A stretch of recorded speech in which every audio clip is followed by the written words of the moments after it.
Andrew Cooper was about to experience the happiest day of his life.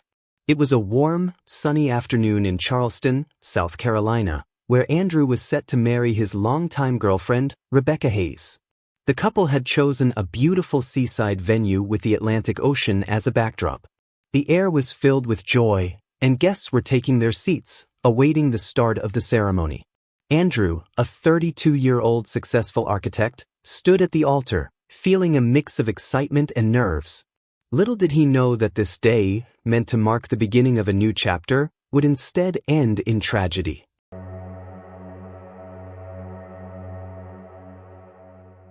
Andrew had met Rebecca 3 years earlier at a charity event.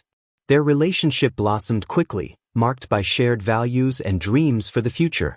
Rebecca, a 29-year-old nurse, was caring, intelligent, and deeply in love with Andrew. Friends and family often commented on how perfect they were for each other. Andrew's mother, Susan, was thrilled to see her son so happy, while Rebecca's father, Tom, couldn't wait to see his daughter walk down the aisle.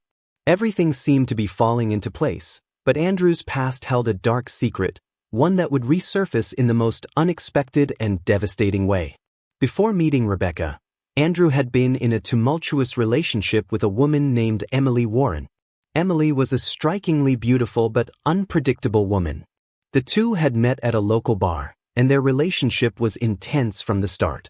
Andrew was drawn to Emily's bold personality, but it didn't take long for the relationship to turn toxic. Emily's possessive and jealous behavior often led to heated arguments, and Andrew eventually decided to end things. Emily, however, never accepted the breakup. She remained obsessed with Andrew, convinced that they were meant to be together. As Andrew and Rebecca's wedding day approached, Emily's obsession reached a breaking point. She had been stalking Andrew on social media, keeping tabs on his relationship with Rebecca.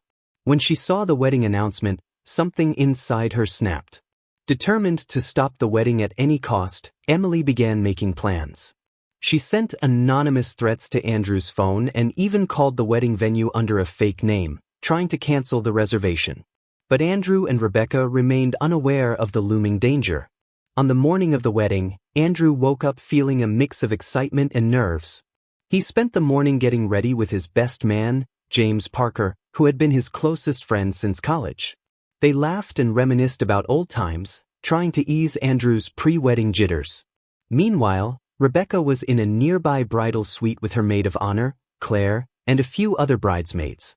The atmosphere was filled with joy and anticipation as guests began to arrive. The venue buzzed with excitement.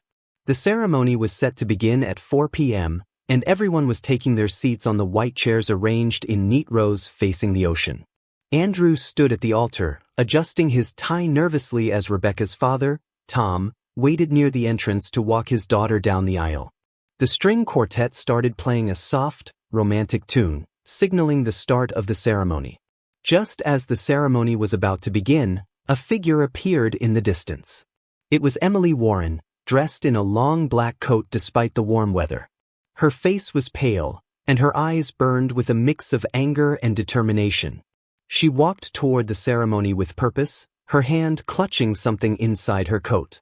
The guests didn't notice her at first, too focused on the bride's impending entrance. But as she got closer, a few heads began to turn, sensing that something was off. Rebecca, who was still inside the bridal suite, had no idea about the unfolding chaos. She was smiling, holding her bouquet, ready to start her walk down the aisle. But outside, the atmosphere shifted rapidly. Emily reached the front row of chairs, her gaze locked on Andrew. The guests, confused and alarmed, started to murmur among themselves. Andrew, noticing the commotion, looked up and froze as he recognized Emily. He hadn't seen her in over a year, and her unexpected presence sent chills down his spine.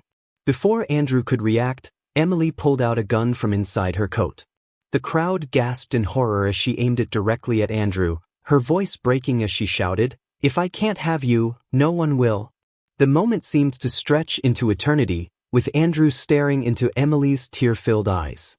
He tried to step back, raising his hand defensively, but it was too late. A deafening gunshot rang out, echoing over the ocean waves. Andrew collapsed to the ground, blood spreading rapidly across his white shirt. The guests screamed, some running for cover while others tried to help. Rebecca, hearing the commotion from inside the bridal suite, rushed out in panic only to see Andrew lying on the ground. Surrounded by chaos, she screamed his name, dropping her bouquet as she ran toward him. Emily, still holding the gun, stood motionless for a moment, as if in shock at what she had done. But before anyone could stop her, she turned the gun on herself and pulled the trigger. She fell to the ground, her body limp beside Andrew's.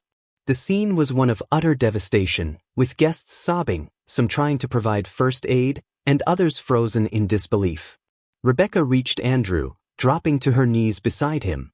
"Andrew, please stay with me," she cried, pressing her hands against his wound, trying desperately to stop the bleeding. But Andrew's injuries were too severe. His eyes, filled with pain and confusion, slowly closed as he lost consciousness.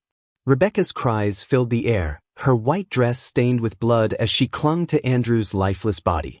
The wedding venue, once filled with joy and laughter, was now a scene of tragedy.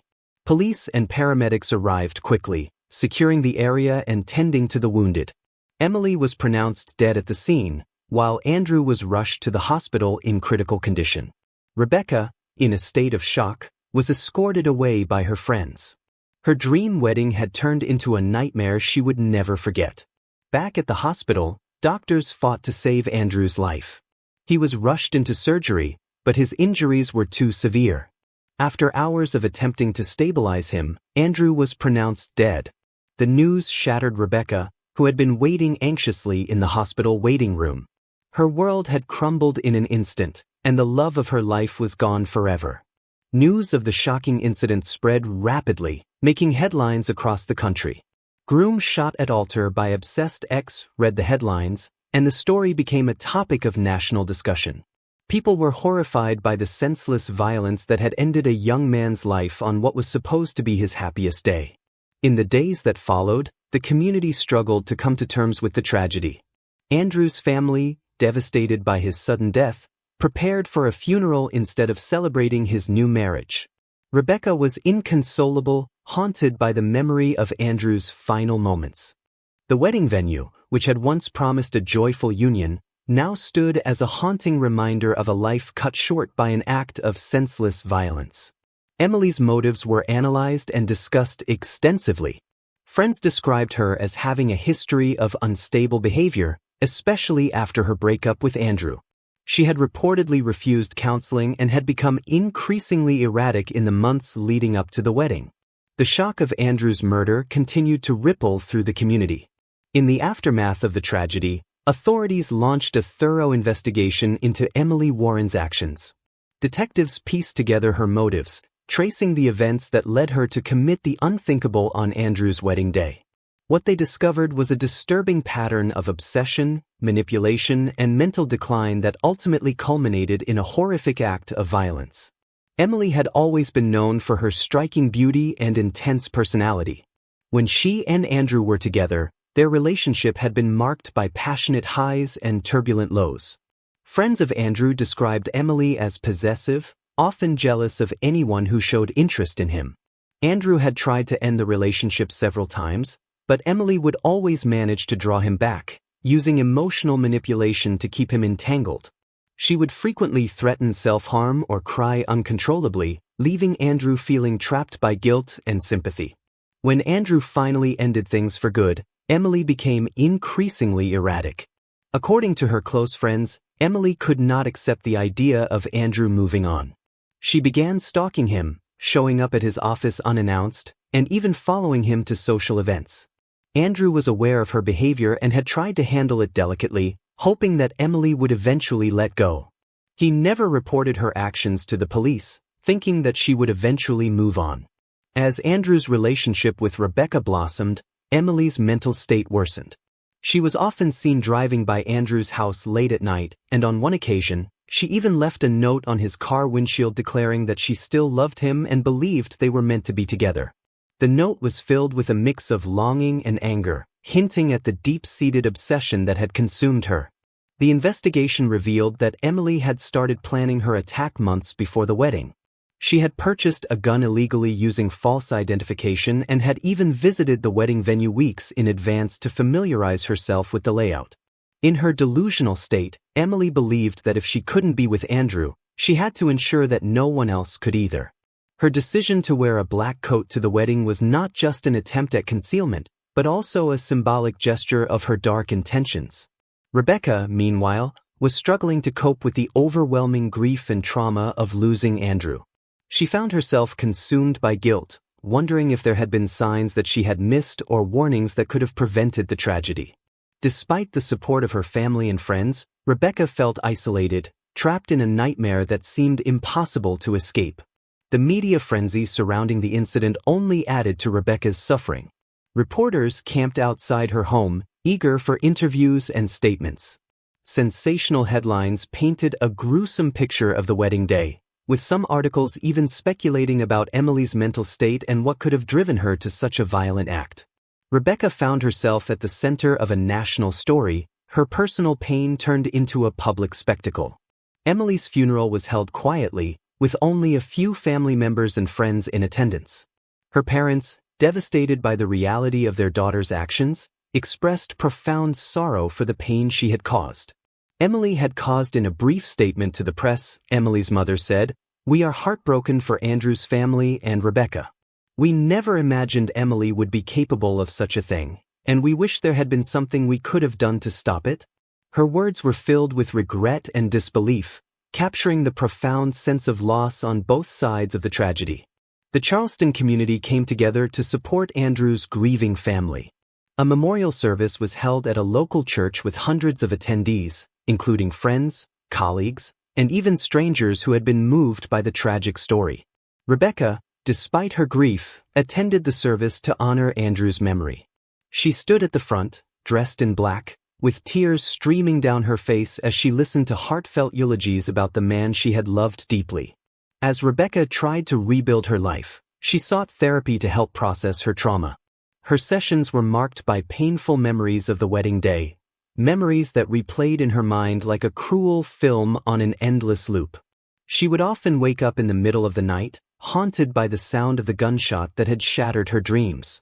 But Rebecca was determined to find some form of healing, if not for herself, then for Andrew's memory. The legal aftermath of the shooting was complex. With Emily dead, there was no trial, but the investigation remained active.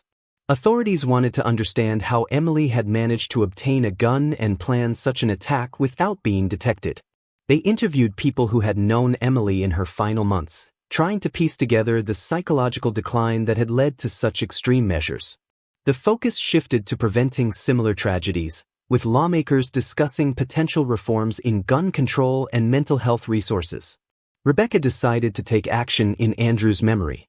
With the support of Andrew's mother, Susan, she launched a nonprofit organization aimed at raising awareness about stalking and the dangers of obsessive relationships. The foundation, called Andrew's Hope, sought to provide resources for people dealing with similar situations, offering support and advocating for stronger laws to protect victims of stalking and domestic violence. Rebecca's work with the foundation became a source of strength for her. She channeled her pain into a mission to help others, hoping that by sharing Andrew's story, she could prevent future tragedies. Her public speeches were raw and emotional, filled with a mix of sorrow and determination. "If we can save even one life, then Andrew's death will not be in vain," she often said, her voice filled with both grief and resolve. Meanwhile, Andrew's mother Susan struggled to come to terms with the loss of her son. She had lost her only child to an act of senseless violence, and the pain was overwhelming. In the months following Andrew's death, she visited his grave regularly, leaving flowers and talking to him as if he were still there. Her grief was profound, but like Rebecca, she found a sense of purpose through the foundation. Susan became an active advocate for stronger anti-stalking laws, speaking at public forums and working alongside lawmakers to create change. Despite her efforts to move forward, Rebecca found that some wounds were harder to heal than others. She had once dreamed of building a life with Andrew, and now she was left with only memories and the lingering question of what might have been. Her wedding dress, now stained with blood, remained in her closet, a haunting reminder of the day that had changed everything. She couldn't bring herself to part with it, even though it represented the most painful moment of her life. Rebecca's therapist encouraged her to confront her grief head-on, urging her to visit the wedding venue one last time. With a heavy heart, Rebecca agreed. She returned to the seaside location on a quiet afternoon, accompanied by Clara, her maid of honor. Standing alone on the empty aisle, Rebecca felt a wave of emotion wash over her. She closed her eyes, imagining what could have been, a happy ceremony followed by a joyful celebration with Andrew by her side. But reality soon set in, and Rebecca realized that while she couldn't change the past, she could shape her future. She placed a bouquet of white lilies on the altar, a silent tribute to Andrew. As she stood there, she made a promise to herself to keep living, to keep fighting for change, and to honor Andrew's memory in every way she could. The story of Andrew's tragic death and Rebecca's journey to recovery became a symbol of resilience in the face of overwhelming loss. It was a story of love, obsession, and the strength to carry on even when the world seemed darkest. And for Rebecca, it was a story that would shape the rest of her life as she continued to turn her pain into a powerful force for good. In the years that followed Andrew's death, Rebecca Hayes struggled to find peace. The pain never truly faded, but she learned to live with it, drawing strength from her work with the Andrews Hope Foundation. The foundation's mission resonated with many, providing support and resources to victims of stalking and domestic violence across the country. Rebecca's story had become a rallying cry for change, and she used her voice to advocate for stricter stalking laws and more comprehensive mental health services. Rebecca's public speaking engagements became more frequent. She stood before crowds, her voice steady but filled with emotion, recounting the events that led to Andrew's death. Stalking is not just a series of unwanted messages or visits, she would say. It's a dangerous obsession that can turn deadly, as it did for Andrew.